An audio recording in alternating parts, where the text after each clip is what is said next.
Thanks for tuning in to Your Truth. Last week we uncovered how many billions of dollars the wars in Iraq, Afghanistan, and Pakistan are costing the American taxpayers. We all know that war costs a lot of money, but what we don't know is that the same people who profit off the wars we create have a direct influence in shaping the foreign policy that keeps America at war, while putting millions of dollars in their own pockets. This is the way our government system is supposed to work. Foreign policy is supposed to be drafted between the President and Congress, and the Secretary of State is supposed to serve as the President's main foreign policy advisor. In the current administration, this is Hillary Clinton. So what is foreign policy?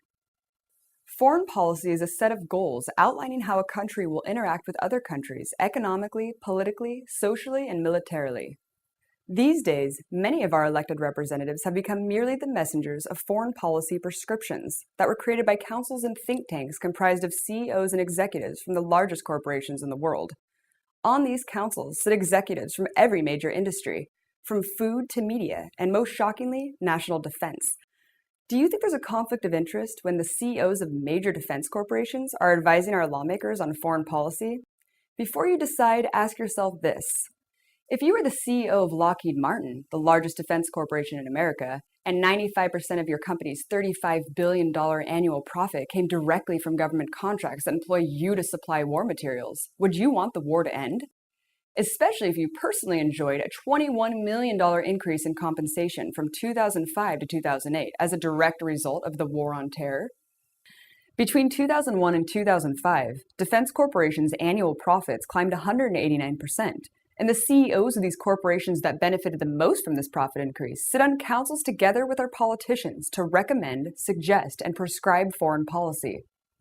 In this segment of Your Truth, we're going to be taking a look at how much influence the CEOs of the top defense corporations have on the shaping of our foreign policy, specifically the foreign policy that keeps us at war. Let's start with Robert Stevens, who we mentioned earlier as the CEO and president of Lockheed Martin, the #1 defense corporation in the nation. Stevens is the presiding director of Monsanto, the largest manufacturer and distributor of genetically modified seeds, a member of the Council on Foreign Relations, and a member of the advisory board to the Atlantic Council. So what are these councils? The Council on Foreign Relations is a powerful think tank comprised of the world's biggest CEOs and executives in banking, mining, oil, food, media, real estate investment, and politics.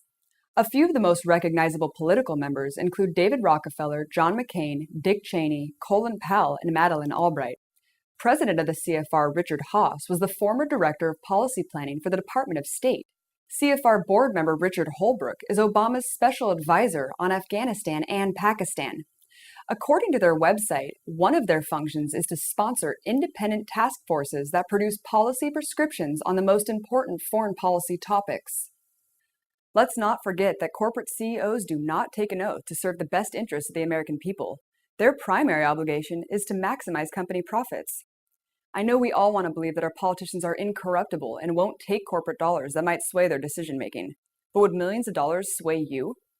According to recent reports from OpenSecrets.org, 151 members of Congress in 2006 had up to $195.5 million of their personal assets invested in defense corporations. So what does this mean? Well, when members of our Congress vote to keep us at war, are they doing it for the safety of the American people, or are they doing it for personal gain? Also, major defense corporations were heavily involved in the 2008 elections. Lockheed Martin gave over $2.6 million in total political campaign donations, with 49% to Democrats and 51% to Republicans. Boeing gave over $2.2 million in 2008, with 58% going to Democrats. General Dynamics provided over $1.6 million to both parties. Northrop Grumman spent over $20 million in 2008 hiring lobbyists to influence Congress, and Raytheon spent $6 million on lobbyists in the same period. Wow, that's a lot of money. I wonder what these corporations expect in return for their campaign handouts. All we have to do is look at the policy prescriptions they draft and provide to our politicians. For example, let's take a look at one of the Atlantic Council's most recent proposals outlining U.S. policy objectives with Pakistan. Senator John Kerry, who personally has more than $30 million invested in defense companies, and Atlantic Council Chairman Chuck Hagel presented the plan to the Senate Foreign Relations Committee for review on February 25th of this year. According to their mission statement, the Atlantic Council focuses on drafting roadmaps for U.S. policy towards the Balkans, Cuba, Iraq, Iran, and Libya.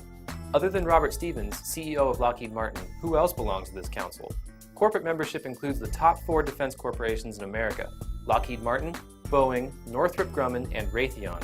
Another interesting fact is that General Jim Jones left as chairman of the Atlantic Council to work as Obama's national security advisor, and 4 other prominent officials from Obama's administration are also members: Susan Rice, Richard Holbrooke, General Eric Shinseki, and Anne-Marie Slaughter. Need more proof of the revolving door relationship between corporations and government? President Obama recently nominated Raytheon's Senior VP for Operations and Strategy, William Lynn, for the number 2 position at the Pentagon. The current CEO of Boeing, James McNerney Jr., is a sitting member of the Business Roundtable.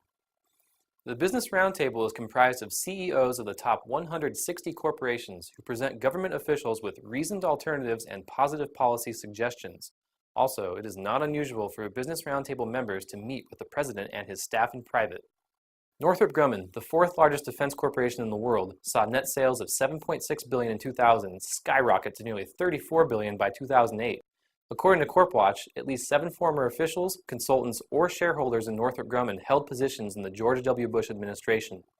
It is also worth noting that in the last 10 years, Northrop Grumman shelled out $8.5 million in campaign contributions to both parties. To spell it out, defense corporations are making billions off war. In the Atlantic Council, the Council on Foreign Relations, and the Business Roundtable, we have CEOs and politicians working together to draft and implement foreign policy. The cozy relationship that many in our government share with the most powerful leaders in the defense industry should be a cause of great concern for every American. If our foreign policy decisions are based on corporate business interests, the voices and opinions of American voters will be sidelined and ignored. Tune in next week to find out what people are doing all over the world to stop the corruption and end the war.